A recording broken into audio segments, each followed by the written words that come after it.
Hey guys, I'm out here on my morning walk with my co-host, Mr. Banjo. Don't know if you can see him or not, but I'm here in north central Florida. It is middle of June, and trying to get out before the heat really sets in. It's about, 76, 77 degrees already at 7:37 a.m. And since I'm walking and since I'm bored, I figured I would convey a short story, hopefully short, with you guys that you can relay to some of your clients, or kind of adapt it into your spiel, because I think it's useful to think about and it can help you all. So a few years ago, my wife's mother, who lived with my wife's brother, my brother-in-law in Bogota, Colombia, passed away. And my wife's brother, Camilo, had kind of a big hole in his life, obviously, with his mother no longer around. And so my wife decided to buy him and his wife a golden retriever puppy. And we weren't sure how he would take to the puppy at first. We weren't sure if, his wife had kind of hinted that they'd been thinking about having a puppy. They don't have any kids. And Camilo, my brother-in-law, works from home.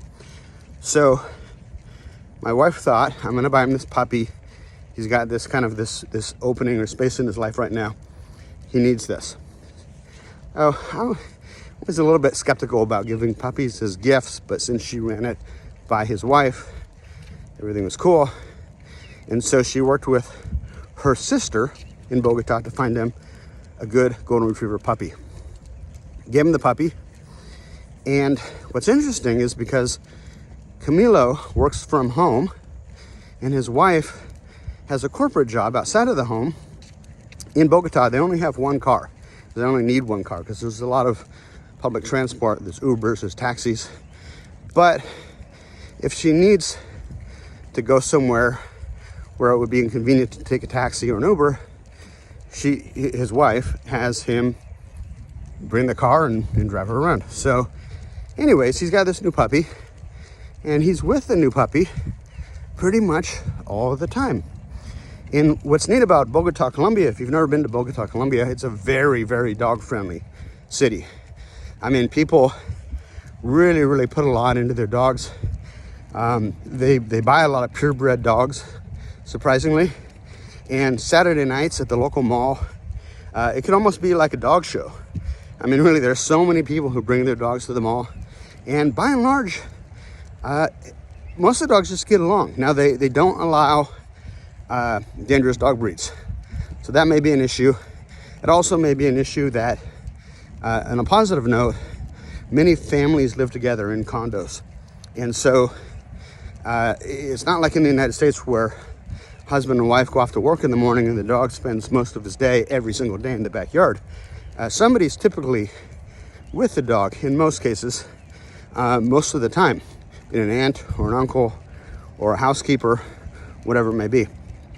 And so this is definitely the case with Camilo. And so when he'd go to pick up his wife or drive his wife around town, he'd bring the puppy. And when they go out shopping, they'd take the puppy to the mall with them. And so now fast forward a couple years later, and it's just an amazing dog. I mean, it's like literally best case scenario that things couldn't have turned out better. And they absolutely love the dog. The dog's like their child. And like I said, still goes with them everywhere. It's just a perfect example. They don't really have any issues with the dog. And so the point of the story is that even though I wasn't able to get down there in the past couple of years to work with them and teach them formal training stuff, just the fact that they do so much with the dog. And also what you'll find in Bogota is that typically after work, every neighborhood almost has its own little park. And all the people in the neighborhood will typically bring their dogs, let them off a leash, and all the dogs get along. You don't typically see dog fights and stuff. It's really kind of bizarre coming from North America. But you don't see so many of the dog problems. There's some exceptions, but it's just a very dog-oriented culture where people, at least in Bogota and Medellin, people incorporate the dogs very much into their lifestyle. And so it ended up being a fantastic experience for the owners and for the dog. Now, I noticed this when I was in like my mid-20s. I was living in kind of a sketchy area, not terrible, but it was in a commercial area above my parents' shop. I rented, they had a little studio apartment that I rented from them. And down the street was like an Albertsons grocery store. And in that area, there were always homeless people kind of milling around. There were the usuals, the regulars, and a lot of them would have dogs. And one thing I noticed about many homeless people who have dogs is that, I know I should be saying unhoused, but homeless. A lot of them have dogs, and the dogs are typically very well behaved, rarely wander off, rarely get aggressive with people. And, I think it's the same thing. I think it's because all day long, from the time that they get the dog, they're with the dog. So how does this relate to you and your clients? I think you can probably see where this is coming, in that if you don't have the type of lifestyle to be with the dog 24 hours, like a lot of the people in Colombia are, where they could have somebody with a dog, or like homeless people here in the United States, you have to use either a crate or a confinement kennel to keep the dog from developing the bad habits that he's going to develop if you're not around.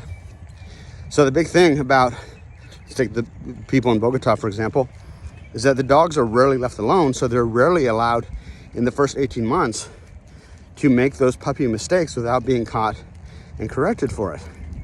So kind of some interesting observations. Again, I'm out walking the dog and a little bit bored, so I figured I'd just kind of share some random thoughts with you. Have a great day, guys.